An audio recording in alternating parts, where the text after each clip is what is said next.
आज के इस सेशन में हम पॉलिटेक्निक फिफ्थ सेमेस्टर का सब्जेक्ट जो है आपका स्विच गियर एंड प्रोटेक्शन का 5वां चैप्टर देखेंगे। जो आपका 5वां चैप्टर है वो है डिफरेंट टाइप ऑफ सबस्टेशन, मतलब कि विभिन्न प्रकार के सबस्टेशन।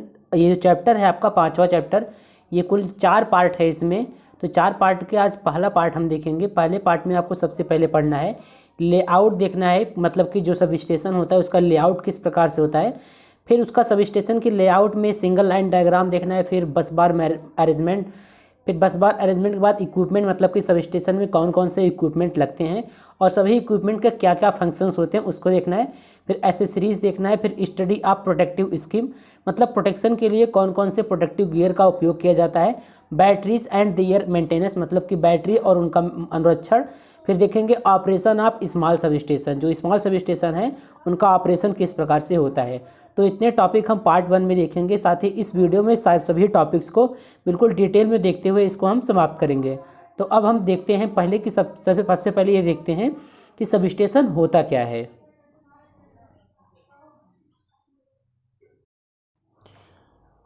तो अब हम सबसे पहले ये समझते हैं कि इलेक्ट्रिक सबस्टेशन, मतलब कि वैद्युत उपकेंद्र किसे कहते हैं, वह वैद्युत उपकेंद्र होता क्या है। देखिए, आप लोगों को पता होगा कि जिस स्थान पर हम क्या करते हैं, मतलब कि इलेक्ट्रिक का उत्पादन करते हैं, उसे बोला जाता है पावर जनरेशन प्लांट। मतलब कि जिस स्थान पर हम इलेक्ट्रिक को मतलब कि जनरेट करते हैं उसे पावर जनरेशन प्लांट बोला जाता है। जैसे कि मान लीजिए आपका ये पावर जनरेशन प्लांट है, यहाँ पर क्या किया जा रहा है, विद्युत का उत्पादन किया जा रहा है, ठीक है, इलेक्ट्रिक का उत्पादन किया जा रहा है। फिर यहाँ से क्या होता है, यहाँ से प्रोसेस शुरू होता है आपका ट्रांसमिशन का और डिस्ट्रीब्यूशन का। तो इसके ही बीच मतलब कि जो आपका पावर जनरेशन प्लांट है, इसका ही एक पार्ट होता है सबस्टेशन। तो आपका जो सबस्टेशन होता है, देखिए जो सबस्टेशन आपका होता है वो इलेक्ट्रिक सबस्टेशन जो होता है पावर सिस्टम का एक पार्ट होता है, जिसमें क्या होता है ट्रांसमिशन, डिस्ट्रीब्यूशन और स्विचिंग के लिए वोल्टेज को स्टेप अप अथवा स्टेप डाउन किया जाता है। अब देखिए यहाँ पर समझने की कोशिश कीजिए। सबस्टेशन जो होता है एक ऐसा स्थान होता है, देखिए जैसे क्या होता है कि जैसे हम जो आपका पावर जनरेशन होता है वहाँ पर विद्युत को उत्पादन तो कर लेते हैं। इसके बाद हमें क्या होता है, कभी कभी उसका जो वहाँ पे विद्युत का उत्पादन होता है, मान लीजिए कि 11 kV हमने उत्पादन किया, ठीक है, 11 kV उत्पादन किया। अब इसको क्या करना है हमको, मान लीजिए इसको स्टेप अप करना है, मतलब इसके वोल्टेज को बढ़ाना है या फिर इसके वोल्टेज को घटाना है या फिर इसकी फ्रीक्वेंसी को बढ़ाना घटाना या फिर इसके पावर फैक्टर, कुछ भी हो सकता है। मतलब कि जो हमने उत्पादन किया पावर जनरेशन प्लांट पर जो उत्पादन किया, अगर उसको हमको कम ज़्यादा करना हो या फिर मतलब कि उसकी जो प्रॉपर्टीज उसको बदलना हो, तो हम क्या करते हैं उसको, मतलब जिस स्थान पर स्थापित करके बदला जाता है उसी को क्या बोलते हैं, सबस्टेशन बोलते हैं। जैसे यहाँ पर अगर ये आपका पावर जनरेशन है, यहाँ पर पावर जनरेशन प्लांट है, यहाँ पर हमने 11 kV मान लीजिए उत्पादन किया। अब इसको हम क्या करेंगे, अगर मान लीजिए इसको स्टेप अप करना है, स्टेप डाउन करना है, तो क्या करेंगे, एक ऐसे स्थान पर करेंगे तो उसी को क्या बोलते हैं, सबस्टेशन बोलते हैं। तो इसका डेफिनेशन हम कुछ इस प्रकार से दे सकते हैं, कुछ विशेषताओं को बदलने के लिए, जैसे आपका वोल्टेज को अब स्टेप अप करना हुआ या फिर वोल्टेज को स्टेप डाउन करना हुआ, तो मतलब कि कुछ विशेषताओं को बदलने के लिए हम इसको क्या कर सकते हैं, जिस स्थान पर स्थापित करके बदलते हैं उसी को क्या बोलते हैं, सबस्टेशन बोलते हैं। अब देखिए विद्युत उपकेंद्र जो होता है उसका मुख्य उद्देश्य क्या होता है। विद्युत उपकेंद्र का मुख्य उद्देश्य होता है उच्च वोल्टता को निम्न वोल्टता में या निम्न वोल्टता को उच्च वोल्टता में परिवर्तित करना। और जिस स्थान पर, जैसे यहाँ पर हमने बताया ना कि उच्च वोल्टता को निम्न वोल्टता में या फिर निम्न वोल्टता को उच्च वोल्टता में परिवर्तित करना। तो डेफिनेशन की बात करें तो जिस स्थान पर हम क्या करते हैं उसकी विशेषताओं को बदलते हैं उसी को क्या बोलते हैं, सबस्टेशन बोला जाता है। अब इसमें आगे देखिए, विद्युत उपकेंद्र जो है विद्युत उत्पादन केंद्र तथा उपभोक्ताओं के बीच की एक कड़ी होती है जो सप्लाई को बंद या चालू करने के साथ साथ अन्य कार्य भी कर सकता है। इसका मतलब समझिए, जो विद्युत उपकेंद्र यहाँ पर करा है, जो विद्युत उपकेंद्र होता है विद्युत उत्पादन केंद्र तथा उपभोक्ताओं के बीच की एक कड़ी होती है। इसको समझिए, जैसे कि अब यहाँ पर एक चित्र बना के समझाते हैं आपको। यहाँ पर देखिए, जैसे कि मान लीजिए ये आपका क्या है, ये पावर जनरेशन प्लांट है और ये क्या है, विद्युत उत्पादन केंद्र। ये आपका सबस्टेशन हो गया और ये आपका क्या हो गया, यहाँ पे आपके क्या हो गए, यहाँ पे जो हो गया कंज्यूमर हो गया, ठीक है, ये कंज्यूमर वाला पार्ट है। तो यहाँ पर यही बता रहे हैं हम कि विद्युत उपकेंद्र जो होता है विद्युत उत्पादन केंद्र तथा उपभोक्ताओं के बीच की एक कड़ी होता है, क्योंकि जहाँ पर जो पावर जनरेशन है, यहाँ पर पावर का जनरेशन किया जाएगा। यहाँ से क्या होगा, हम मतलब कि ट्रांसमिशन पहले करेंगे, मतलब इधर से वायर्स वगैरह आएंगे, ट्रांसमिशन होगा। इसके बाद हम क्या करेंगे, सब स्टेशन से हमेशा क्या देखिए, जब भी मतलब कि कंज्यूमर को मतलब उपभोक्ता को जो भी मतलब कि पावर सप्लाई मिलता है वो विद्युत सब स्टेशन से मिलता है। अब जहाँ पर जैसे कि मान लीजिए यहाँ से हम क्या कर रहे हैं, पावर सप्लाई कंज्यूमर को दे रहे हैं, पावर सप्लाई जो कंज्यूमर को दे रहे हैं, तो यहाँ पर हम कई कार्य कर सकते हैं। मतलब कि सब स्टेशन से उस पावर सप्लाई को बंद भी कर सकते हैं, चालू भी कर सकते हैं, और फिर क्या कर सकते हैं, अगर वोल्टेज को स्टेप अप करना हुआ तो स्टेप अप भी कर सकते हैं, स्टेप डाउन भी कर सकते हैं। तो वही यहाँ पर हमने लिखा है कि विद्युत उपकेंद्र जो होता है विद्युत उत्पादन केंद्र तथा उपभोक्ताओं के बीच की एक कड़ी है जो सप्लाई को बंद या चालू करने के साथ साथ अन्य कार्य भी कर सकता है। अब अन्य कार्य कौन कौन से कार्य कर सकते हैं ये आपको बताते हैं। अब देखिए यहाँ पर मतलब कि विद्युत सप्लाई को बंद भी कर सकता है, चालू भी कर सकता है। उसके बाद क्या करता है यहाँ पर सब स्टेशन, देखिए और क्या क्या होता है। सब स्टेशन देखिए पावर को ट्रांसफ़र कर सकते हैं, मीटरिंग का कार्य भी सब स्टेशन में ही किया जाता है। इसके बाद देखिए बैलेंसिंग का मतलब कि किस स्थान पर मतलब कि पावर को बैलेंस करने का कार्य भी सब स्टेशन पर हो सकता है।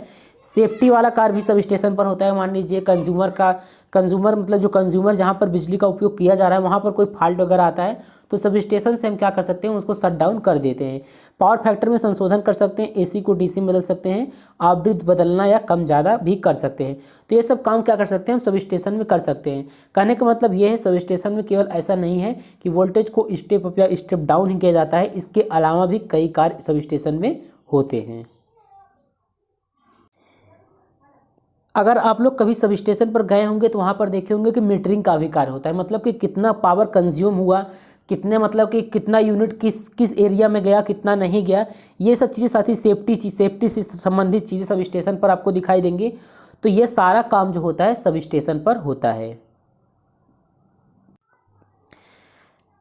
अब यहाँ पर देखिए यहाँ पर ये पॉइंट देखिए, power transformer, circuit breaker, bus bar, insulator, lightning arrester substation के क्या होते हैं, मुख्य भाग होते हैं।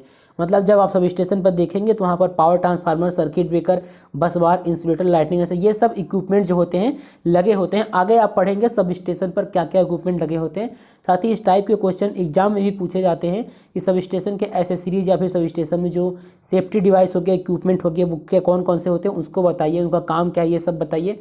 तो अगर आपके एग्जाम में आता है कि सब स्टेशन क्या है तो आपको इतना कंटेंट लिख देना है। सब स्टेशन जो होता है पावर सिस्टम का एक पार्ट होता है जहां पर हम क्या करते हैं, ट्रांसमिशन, डिस्ट्रीब्यूशन और स्विचिंग के लिए वोल्टेज को स्टेप अप अथवा स्टेप डाउन करते हैं।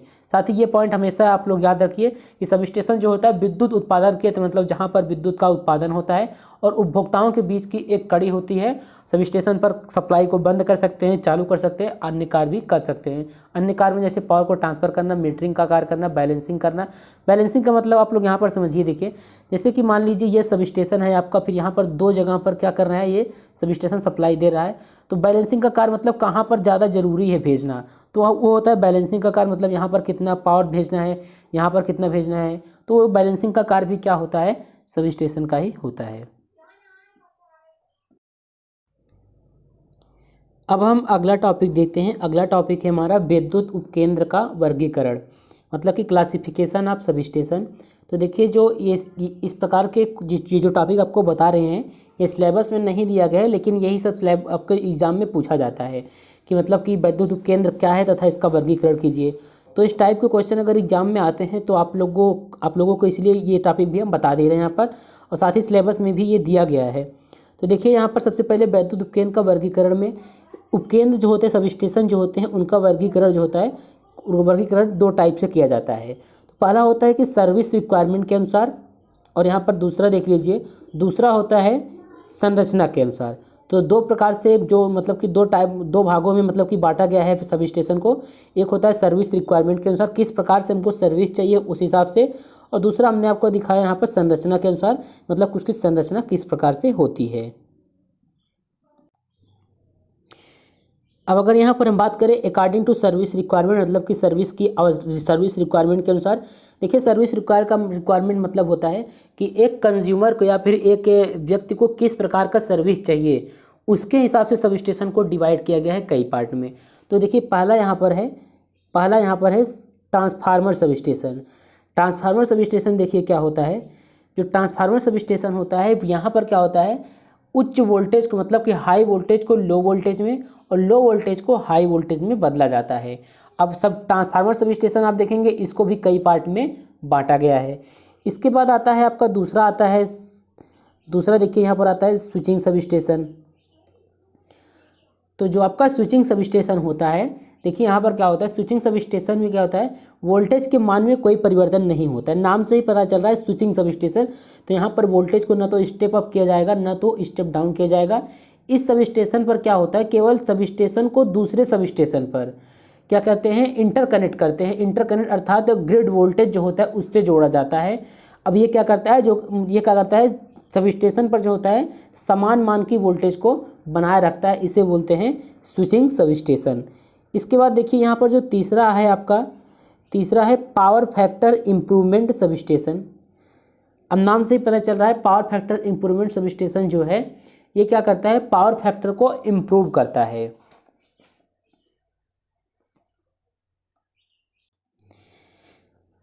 ये जो आपका तीसरा टाइप है यहाँ पर सर्विस रिक्वायरमेंट के अनुसार, ये जो होता है power factor improvement sub station जो होता है ये पावर फैक्टर को क्या करता है, इम्प्रूव करता है।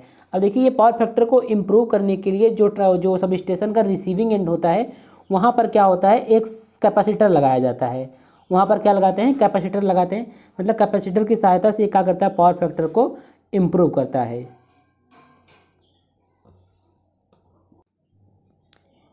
अब यहाँ पर जो नेक्स्ट सब स्टेशन है इसके बारे में थोड़ा सा बता देते हैं। अगला सब स्टेशन है आपका कन्वर्टिंग सब स्टेशन।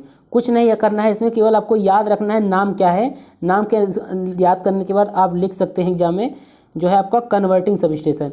देखिए कन्वर्टिंग सब स्टेशन क्या होता है, नाम से ही पता चला ये कन्वर्ट करता है। देखिए कभी कभी क्या होता है, हमको किसी भी कुछ ऐसे कार्य होते हैं जहाँ पर हमको कि मतलब जैसे कि कुछ ऐसे कार्य जहाँ पर हमको चार्जिंग की आवश्यकता होती है। मतलब कि प्रेजेंट टाइम में हम इलेक्ट्रिक सप्लाई वहाँ पर इलेक्ट्रिक सप्लाई की व्यवस्था नहीं कर सकते हैं। वहाँ पर क्या करते हैं, बैटरी वगैरह चार्ज कर लेते हैं, उसके बाद क्या करते हैं, जो भी कार्य होता है उसको करते हैं। तो कुछ कार्यों के लिए हमको बैटरी चार्ज करने की आवश्यकता होती है और बैटरी चार्जिंग आदि के लिए हमको डीसी सप्लाई की आवश्यकता होती है। अब लोग सोच रहेंगे कि सब स्टेशन में मतलब कि एसी पावर सप्लाई का ही कार्य होता है, लेकिन ऐसा नहीं है। देखिए जब जहाँ पर डीसी सप्लाई की आवश्यकता होती है तो इसके लिए हम क्या करते हैं, कन्वर्टिंग सब स्टेशन का उपयोग करते हैं। कन्वर्टिंग सब स्टेशन पर क्या होता है, एसी को डीसी में कन्वर्ट किया जाता है। इसके बाद आपका देखिए नेक्स्ट आता है, नेक्स्ट जो है आपका इंडस्ट्रियल सब स्टेशन है। जो आपका नेक्स्ट है वो है इंडस्ट्रियल सब स्टेशन। जो आपका इंडस्ट्रियल सब स्टेशन होता है इंडस्ट्री वगैरह के लिए, मतलब कि विशेषकर इंडस्ट्री के लिए बनाए जाते हैं, जहाँ पर मतलब कि जितने पावर की रिक्वायर होती है उस प्रकार के सब स्टेशन बनाए जाते हैं। मतलब वोल्टेज को स्टेप अप स्टेप डाउन जो होता है, इंडस्ट्री के जो रिक्वायरमेंट होती है, जितना वोल्टेज उसको चाहिए होता है उस हिसाब से क्या होता है, सब स्टेशन को बनाया जाता है। तो इसको बोलते हैं इंडस्ट्रियल सब स्टेशन। इसके बाद देखिए हमारा नेक्स्ट है जो संरचना के अनुसार, मतलब कि अकॉर्डिंग टू कंस्ट्रक्शन के आधार पर जो सब स्टेशन होते हैं। आप लोग ट्रांसमिशन एंड डिस्ट्रीब्यूशन में पढ़े होंगे सब स्टेशन के बारे में, तो थोड़ा सा नॉलेज होगा आप लोगों को, इसलिए अच्छे समझ में आ जाएगा। ये देखिए आपका पहला होता है indoor sub station. Indoor sub station ऐसा सब स्टेशन होता है जो क्या होता है, एक भवन के अंदर लगाया जाता है। मतलब इस सब स्टेशन में जितने भी उपकरण होते हैं वो एक भवन के अंदर लगाए जाते हैं। और जो आपका इंडोर सब स्टेशन होता है ये हमेशा 11 kV की कैपेसिटी के लिए बनाए जाते हैं। अब जो दूसरा है आपका वो है आउटडोर सब स्टेशन। देखिए जो आउटडोर सब स्टेशन होता है, नाम से पता चल रहा है कि आउटडोर सब स्टेशन है। आउटडोर सब स्टेशन में भी दो प्रकार के सब स्टेशन होते हैं। आउटडोर सब स्टेशन जो होते हैं दो प्रकार के होते हैं। पहला होता है पोल माउंटेड सब स्टेशन और दूसरा होता है प्लैनेट माउंटेड सब स्टेशन, या फिर कह सकते हैं प्लैनेट माउंटेड, मतलब कि जो एक मतलब नींव पर एक आधारशिला होती है उस पर बनाया जाता है। तो जो आउटडोर सब स्टेशन जो होते हैं ये क्या होते हैं, खाली जगह पर, मतलब कि बाहर जो खाली स्थान रहता है वहाँ पर इनको स्थापित किया जाता है। अभी यहाँ पर इनके बारे में हम आपको डिटेल में नहीं बता रहे हैं, क्योंकि यही चीज़ आपको अभी आगे पढ़ना है। जो लास्ट टॉपिक है, लास्ट टॉपिक के पहले जो टॉपिक्स है वहाँ पर आपको ये डिटेल में पढ़ना है कि indoor sub station, outdoor sub station, underground और ये पोल माउंटेड सब स्टेशन, इन सब का लेआउट डायग्राम, मतलब कि सिंगल लाइन डायग्राम हो गया 11 kV सब स्टेशन का, ये सब बनाना है। तो वहाँ पर आपको डिटेल में इसको बताएंगे। अब चैप्टर 5 का जो अगला टॉपिक है, अगला टॉपिक देखिए, अगला टॉपिक है इक्विपमेंट एंड दियर फंक्शन। कहने का मतलब जो सब स्टेशन होता है, जो जो उसमें उपयंत्र या उपकरण लगते हैं उनका नाम क्या है और उनके फंक्शन मतलब उनके कार्य क्या क्या हैं, इसके बारे में देखेंगे। तो सबसे पहला इक्विपमेंट के बारे में बात कर लेते हैं। तो पहला इक्विपमेंट है आपका बस बार। बस बार क्या होता है, अब आप ये देखते हैं।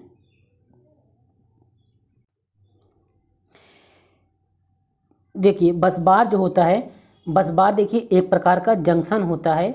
यहाँ पर क्या होता है, सभी इनकमिंग और आउटगोइंग इलेक्ट्रिक करंट मिलती हैं। इस प्रकार बस बार इलेक्ट्रिक पावर को एक लोकेशन पर कनेक्ट करता है। अब जो चीज़ यहाँ पर हम लिखे हैं यही चीज़ आपको अच्छे से समझा देंगे तो कोई दिक्कत नहीं होगा। अब देखिए यहाँ पर कह रहे हैं कि जब कई सारी लाइनों को एक ही वोल्टता से ऑपरेट करना हो तो लाइनों की भीड़ को कम करने के लिए एक कॉमन लाइन के रूप में बस बार का प्रयोग किया जाता है। अब बस बार जो होता है कॉपर का या फिर एल्युमिनियम का बनाया जाता है। इनकमिंग और आउटगोइंग लाइनों को बस बार पर जोड़ा जाता है।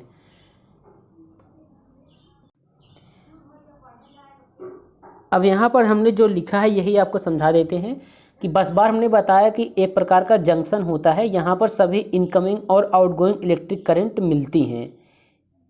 तो यहाँ पर देखिए बस बार का इमेज के माध्यम से आपको समझा देते हैं। अब देखिए यहाँ पर बस बार देखिए क्या होता है, जैसे कि अगर देखिए एग्जांपल समझाते हैं। जैसे कि मान लीजिए यहाँ से एक वायर आ रहा है, ठीक है। अब यहाँ से एक वायर आ रहा है, जैसे यहाँ पर एक वायर दिखाया गया है, लेकिन यहाँ पर क्या होता है 3-फेज सिस्टम होता है। समझाने के लिए केवल एक वायर दिखाया जाता है। तब यहाँ से मान लीजिए आपको तीन जगहों पर सप्लाई को भेजना है। तो यहाँ पर आप क्या करेंगे, यहाँ से क्या करेंगे, तार को थोड़ा सा निकाल लेंगे। इसके बाद क्या करेंगे, ऐसे करके एक वायर इधर भेजेंगे, एक वायर इधर भेजेंगे, एक वायर इधर भेजेंगे। तो इस प्रकार का जो सिस्टम होता है वो बहुत सही नहीं होता है। और जहाँ पर यहाँ पर तीन जो वायर्स आपको जोड़ देते हैं, मतलब निकाल कर वायर को, जैसे अगर खुला वायर है तो वो ठीक है, तो उस प्रकार जोड़ देते हैं। तो यहाँ पर क्या होता है, बारिश के मौसम में या फिर जो यहाँ पर मतलब कि कई प्रकार के स्पार्क उत्पन्न होते हैं, तो ये सही नहीं होता है। तो इसीलिए हम क्या करते हैं, बस बार का प्रयोग करते हैं। बस बार देखिए करता क्या है, यहाँ पर देखिए इनकमिंग लाइन है, यहाँ से अगर हमको 3 जगह पर सप्लाई भेजना है। बस बार देखिए कुछ इस प्रकार का दिखाया गया, यहाँ पर एक प्लेट की तरह दिखता है। और ये जो प्लेट यहाँ पर दिख रहा है ये एल्युमिनियम या फिर कॉपर का बनाया जाता है। तो यहाँ पर देखिए इनकमिंग लाइन है, फिर यहाँ पर 3 जगहों पर भेजना है। तो यहाँ पर ऐसे एक प्लेट होती है, यहाँ पर क्या स्क्रू लगा होता है, और ये जो दिख रहा है आपको, इसको ये लक्स बोलते हैं। यहाँ पर 3 जगह सप्लाई हम क्या करते हैं, इस प्रकार से भेज सकते हैं। तो यह इसको हम क्या कर सकते हैं, यहाँ पर जहाँ पर सभी इनकमिंग लाइन और ये आउटगोइंग, जाने वाली लाइनों को आउटगोइंग और आने वाली लाइन को इनकमिंग, तो दोनों लाइन एक स्थान पर मिला है, इसलिए इसको हम क्या बोलते हैं कि एक जंक्शन पर क्या करते हैं, इनकमिंग और आउटगोइंग लाइन दोनों मिलते हैं। तो वही चीज़ हमने यहाँ भी आपको बताया। आप देख सकते हैं कि जो बस बार आपका होता है एक प्रकार का जंक्शन होता है। तो जंक्शन से भी दिखाया ना आपको कि ये इस प्रकार का ऐसे जंक्शन होता है, यहाँ पर इनकमिंग लाइन और आउटगोइंग लाइन क्या होती है, दोनों मिलती हैं। अब फिर क्या होता है कि इस प्रकार इलेक्ट्रिक बस बार इलेक्ट्रिक पावर को एक लोकेशन पर कनेक्ट करता है। यहाँ पर एक लोकेशन हो गया, फिर यहाँ पर क्या होता है, सभी इनकमिंग और आउटगोइंग लाइन जो होती है कनेक्ट होती है। फिर देखिए यहाँ पर क्या बताया, जब कई सारी लाइनों को एक ही वोल्टता से ऑपरेट करना हो तो लाइनों की भीड़ को कम करने के लिए एक कॉमन लाइन के रूप में बस बार का प्रयोग किया जाता है। हमने बताया जब आपको एक ही मतलब कि एक ही वोल्टता से कई जगह पर सप्लाई भेजना हो तो आप इस प्रकार से नहीं कर सकते कि एक ही जगह वायर को जोड़ करके फिर इस प्रकार सप्लाई नहीं भेज सकते। इस प्रकार से क्या होगा, ये वायर क्या होगा, जहाँ पर आप कनेक्ट किए रहेंगे, जोड़े रहेंगे, मतलब कि हवा चलेगा या फिर बारिश होगी तो स्पार्क भी होगा और धीरे धीरे क्या हो जाएगा, ढीला पड़ जाएगा, जिससे हमको कंटिन्यूअस सप्लाई नहीं मिल पाएगा। इसलिए क्या करते हैं, हम बस बार लाइनों की भीड़ को भी कम करने के लिए हम बस बार का प्रयोग करते हैं। और बस बार क्या करता है, एक कॉमन लाइन के रूप में, मतलब कि एक ही स्थान पर सभी लाइन क्या होती हैं, जुड़ जाती हैं, जिससे आसानी से दूसरे स्थान पर पावर सप्लाई पहुंच जाता है। एग्जाम में भी क्वेश्चन आता है, ऑब्जेक्टिव के रूप में अक्सर पूछा जाता है कि बस बार जो होता है कॉपर का या एल्युमिनियम का बनाया जाता है। तो देखिए जो कॉपर का बनाया जाता है वो एल्युमिनियम की अपेक्षा अधिक महंगा होता है, इसलिए इसको क्या करते हैं, अधिकतर एल्युमिनियम का ही बनाते हैं। अब यहाँ पर इमेज देख सकते हैं, इसका सिंबल जो है कुछ इस प्रकार से इसका सिंबल होता है, जो आपका बस बार होता है। इस प्रकार से आप लोग सब स्टेशन में गए होंगे, देखे होंगे। यहाँ पर ये भी ध्यान में रखिए, यहाँ पर जो एक वायर दिखाया गया है, ये ध्यान रखिए, जो एक वायर दिखाया गया ऐसा थोड़ी ना होता है कि एक वायर होता है, एक वायर नहीं होता है। जो ट्रांसमिशन सिस्टम या डिस्ट्रीब्यूशन सिस्टम होता है तो वहाँ पर क्या होता है, 3 फेज सिस्टम होता है। तो 3 फेज होता है, लेकिन रियलिटी में 3 फेज होता है। दिखाने के लिए हम एक वायर को दिखा देते हैं। अब बात करते हैं सब स्टेशन में कौन से बस बार का प्रयोग किया जाता है। तो सब स्टेशन में देखिए निम्न बस बार का प्रयोग किया जाता है। इसको आप आगे वाले जो उसका इस सिलेबस का ये पार्ट 1 है, जो पार्ट 2 बताएंगे आपको, उसमें सिंगल बस बार सिस्टम का सिंगल लाइन डायग्राम और डबल बस बार सिस्टम का डबल बस बार सिस्टम का सिंगल लाइन डायग्राम मतलब कि कैसे बनाया जाता है, ये आप समझेंगे। अभी के लिए जान लीजिए कि सब स्टेशन में जो बस बार होते हैं वो 2 टाइप्स के प्रयोग किए जाते हैं। पहला होता है सिंगल बस बार सिस्टम और दूसरा होता है डबल बस बार सिस्टम। अब देखते हैं अगला इक्विपमेंट जो सब स्टेशन में प्रयोग होता है। जो आपका अगला इक्विपमेंट सब स्टेशन में प्रयोग किया जाने वाला वो है इंसुलेटर। तो इंसुलेटर आप लोगों को पता होगा, इंसुलेटर में विद्युत का सप्लाई नहीं होता है। तो यह एक ऐसा पदार्थ होता है जो अपने अंदर करंट को फ्लो नहीं करने देता है। तो जैसे आप लोगों को पढ़े होंगे कंडक्टर, इंसुलेटर, सेमीकंडक्टर, उसी प्रकार से इंसुलेटर होता है। इंसुलेटर का प्रयोग वहाँ किया जाता है जहाँ पर मतलब करंट को फ्लो नहीं करना होता है। तो इंसुलेटर एक ऐसा मतलब कि मटेरियल होता ही है जो अपने अंदर से करंट को फ्लो नहीं होने देता है। क्यों नहीं होने देता है? क्योंकि इसका प्रतिरोध जो होता है बहुत अधिक होता है। सब स्टेशन में कुछ मुख्य इंसुलेटर मटेरियल का प्रयोग होता है, जैसे कि यहाँ पर आप देख सकते हैं पोर्सिलीन। यहाँ पर सबसे पहले देखिए जो इंसुलेटर होता है पोर्सिलीन, ग्लास, पॉलीमर। पोर्सिलीन शायद आप लोगों ने देखा होगा, जैसे यहाँ पर एक वायर्स आता है, फिर यहाँ पर कुछ कनेक्ट होता है, फिर ये आगे से वायर जाता है।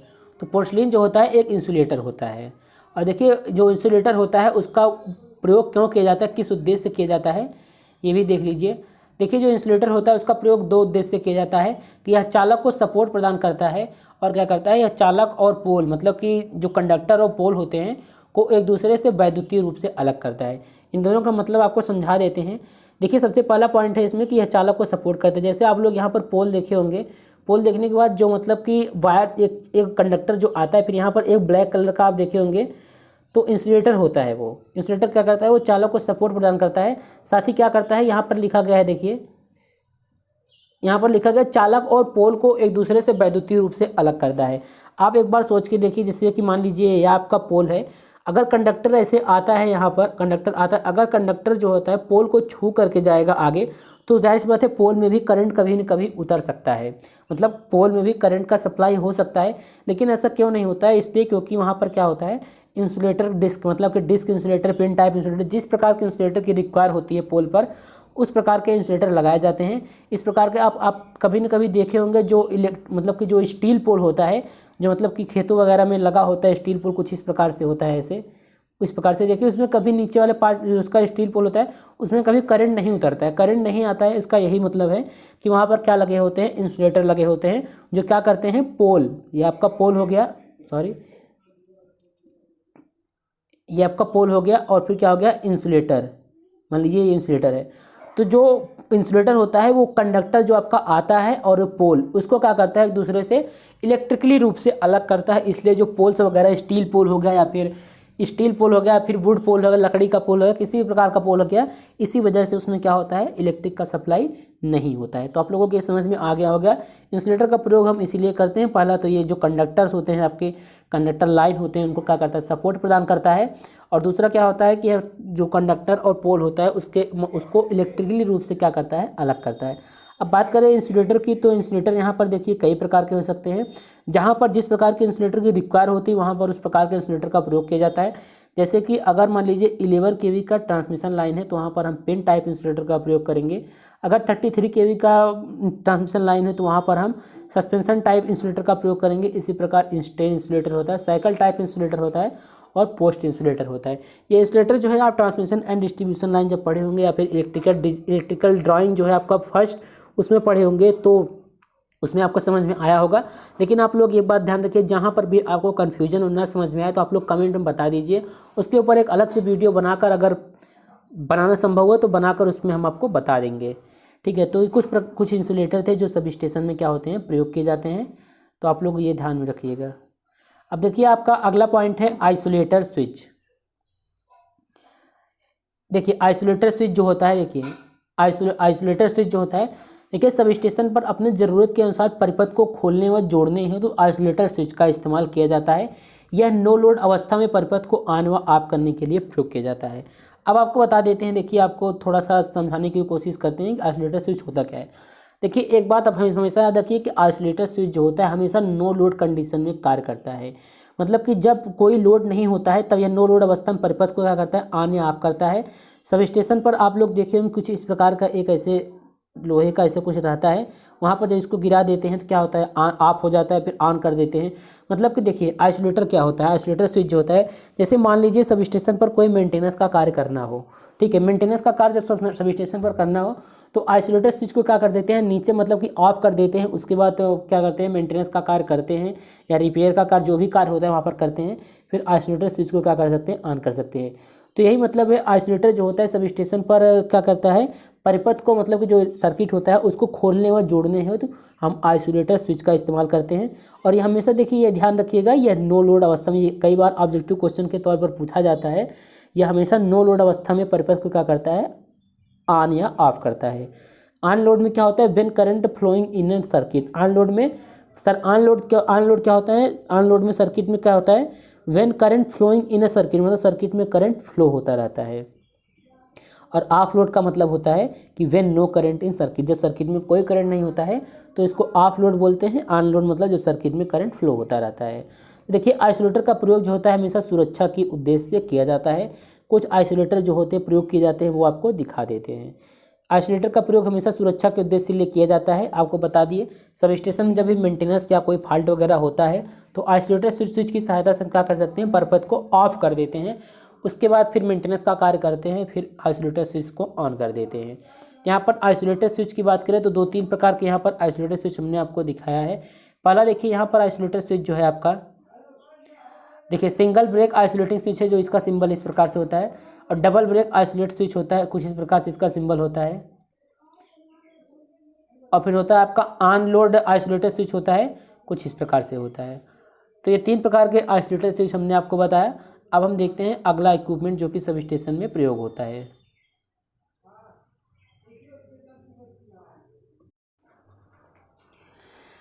अब आपका अगला इक्विपमेंट जो है वो है सर्किट ब्रेकर। सर्किट ब्रेकर आपने पढ़ा होगा, सर्किट ब्रेकर क्या होता है। सर्किट ब्रेकर देखिए एक ऐसा डिवाइस होता है जो परिपथ की सामान्य और प्रदोष स्थिति में परिपथ को खोल या बंद कर सकता है। कहने का मतलब घरों में सर्किट ब्रेकर लगा होता है, आपने देखा होगा। सर्किट ब्रेकर क्या होता है, जब हमको आवश्यकता होती है तो भी हम क्या कर सकते हैं, सर्किट ब्रेकर जो होता है इलेक्ट्रिक सर्किट को मतलब कि या तो ओपन करता है तो क्लोज करता है। तो मतलब जब कोई फॉल्ट वगैरह होता है घरों में तो क्या करते हैं, हम सर्किट ब्रेकर को हाथ से भी मतलब कि ऑपरेट कर सकते हैं, मतलब कि बंद या चालू कर सकते हैं। और अगर कोई फॉल्ट वाली स्थिति आती है तो सर्किट ब्रेकर जो होता है उसको ओपन या क्लोज करता है, मतलब कि जो इलेक्ट्रिक सर्किट होता है उसको ओपन या क्लोज करता है। इसके अलावा जो सब स्टेशन में इक्विपमेंट लगे होते हैं वो कुछ होते हैं जैसे प्रकार के फ्यूज और प्रोटेक्टिव रिले। अब आपके मन में ये होगा कि फ्यूज जो होता है, फ्यूज का मतलब घरों में तो आपने देखा होगा कि जो मतलब कि बोर्ड लगे होते हैं, इलेक्ट्रिक मतलब बोर्ड लगे होते हैं, वहाँ पर तो फ्यूज़ का प्रयोग किया जाता है सेफ्टी के लिए। लेकिन सब स्टेशन में फ्यूज़ का क्या कार्य होता है, तो देखिए जो फ्यूज़ होता है, ये जो आपका फ्यूज़ है वो फ्यूज होता है ट्रांसफार्मर, जो फ्यूज होता है ट्रांसफार्मर और जो ट्रांसमिशन लाइन होता है उसको ओवर करंट से होने वाले क्या जो लॉस होता है उससे रक्षा करता है। और जो होता है फ्यूज जो होता है सब स्टेशन में जो होता है हाई वोल्टेज सिरे की ओर लगाया जाता है। अब देखिए प्रोटेक्टिव रिले क्या होता है। प्रोटेक्टिव रिले का मतलब होता है कि रक्षी रिले, मतलब कि जो मतलब ऐसा रिले जो मतलब कि प्रोटेक्शन का कार्य करता है। तो जब का प्रोटेक्टिव रिले ही ये क्या करता है, इलेक्ट्रिक फॉल्ट हो गया या फिर जैसे ओवरलोड हो गया, इन सब चीज़ों से क्या करता है, जो आपके सब स्टेशन में इक्विपमेंट लगे होते हैं उनसे रक्षा करता है। साथ ही ट्रांसफार्मर के प्रोटेक्शन के लिए भी प्रोटेक्टिव रिले जो होता है उसका प्रयोग किया। ट्रांसफार्मर की रक्षा के लिए जो होता है आपका सर्किट ब्रेकर के साथ जो होता है रिले का प्रयोग किया जाता है। अक्सर आप लोगों ने देखा होगा जो सर्किट ब्रेकर होता है उसको रिले के साथ प्रयोग किया जाता है। सर्किट ब्रेकर के साथ क्या होता है, रिले का प्रयोग किया जाता है। तो आप लोगों को पता हो गया प्रोटेक्टिव रिले जो होता है वो जो आपका इलेक्ट्रिक फॉल्ट हो गया या फिर ओवरलोड हो गया, इन सब चीज़ों से इक्विपमेंट की रक्षा के लिए प्रोटेक्टिव रिले का प्रयोग किया जाता है। अब देखिए अगला इक्विपमेंट है आपका ट्रांसफार्मर। तो सब स्टेशन में ट्रांसफार्मर तो लगा ही होता है। ट्रांसफार्मर देखिए उच्च वोल्टता के लिए मतलब कि हाई वोल्टेज के लिए स्टेप अप और पावर ट्रांसफार्मर तथा वितरण सब स्टेशन पर वोल्टेज को कम करने के लिए स्टेप डाउन पावर ट्रांसफार्मर का प्रयोग किया जाता है। मतलब वोल्टेज को स्टेप अप करने के लिए पावर ट्रांसफार्मर स्टेप अप और स्टेप डाउन वोल्टेज को कम करने के लिए स्टेप डाउन पावर ट्रांसफार्मर का प्रयोग किया जाता है।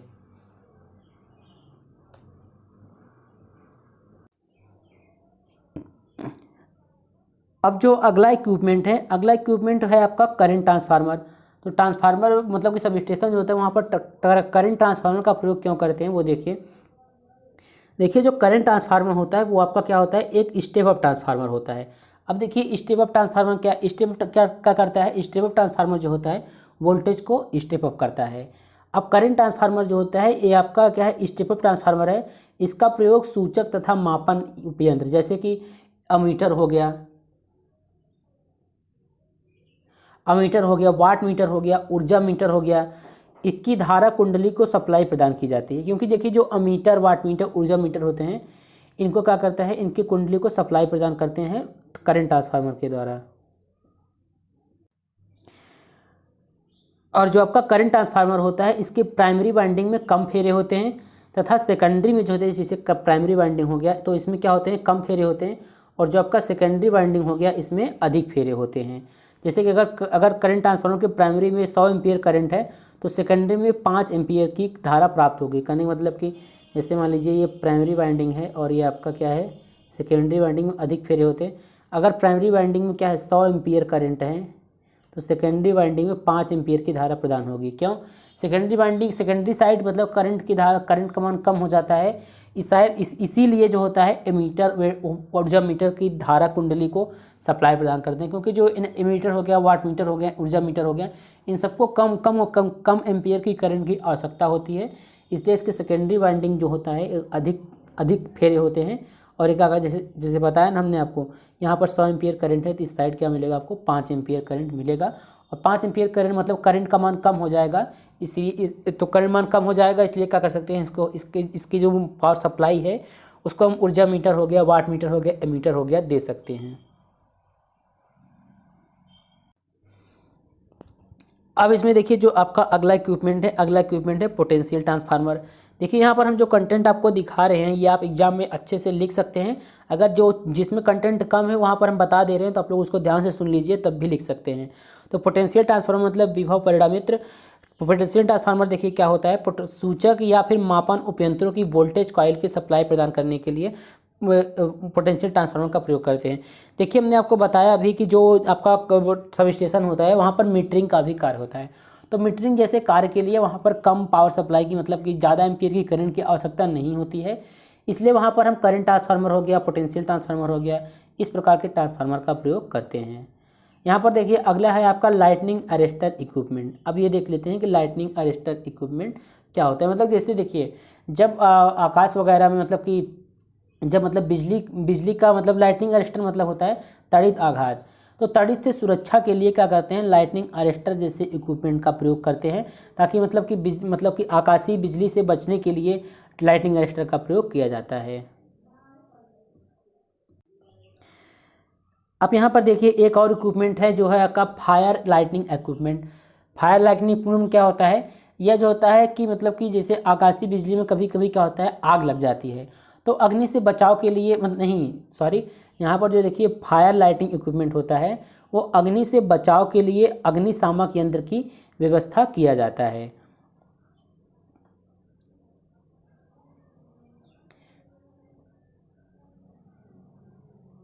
अब यहाँ पर देखिए जो है आपका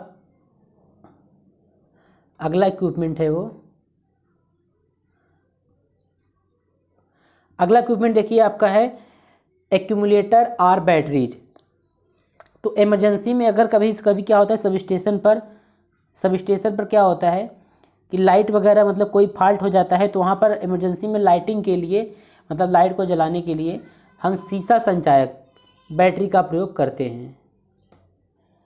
और अगला है आपका इक्विपमेंट जो होगा पैनल बोर्ड। पैनल बोर्ड क्या होता है, इस प्रकार का सब स्टेशन पर जाएंगे इस प्रकार के पैनल बोर्ड आपको देखने को मिल जाएंगे। इस पैनल बोर्ड पर क्या होते हैं बहुत सारे ऐसे करके उपकरण लगे होते हैं तो पैनल बोर्ड जो होता है उस पर क्या होता है, अमीटर हो गया, वोल्ट मीटर हो गया, एनर्जी मीटर, ये सब चीज़ें क्या होती हैं, लगी होती हैं।